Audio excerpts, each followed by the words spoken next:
Adipur police સ્ટેશનમાં છેતરપિંડી અંગે ગુનો નોંધાયો છે। ફરિયાદી કાંતિભાઈ ચૌહાણ દ્વારા ફરિયાદ નોંધાવવામાં આવી હતી।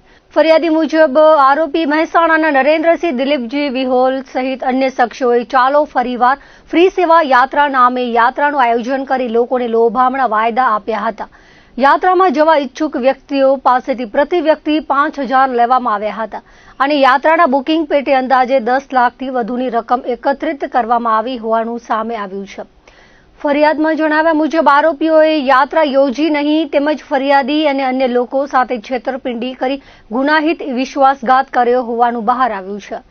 હાલ આ મામલે આદિપુર પોલીસ દ્વારા તપાસ હાથ ધરવામાં આવી છે। ફરિયાદમાં એવું થયું કે પેમ્ફલેટ દ્વારા હરિદ્વાર લઈ જવાની ફ્રી સેવા કથા સાંભળવાની પેમ્ફલેટ આવ્યું હતું, એ વાંચ્યું અને એના આધારે અમે ત્યાં ઓફિસનો સંપર્ક સાધ્યો તો ત્યાં કેટલાક ભાઈ બહેનો નામ લખાવતા હતા।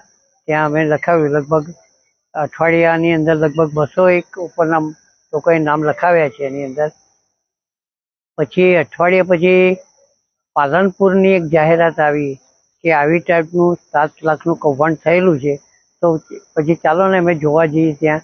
તો પછી અમે ફરી ત્યાં જોવા ગયા તો ઓફિસ બંધ હતી અને એમ કે આ તો ઓફિસ બંધ કરીને જતા રહે છે।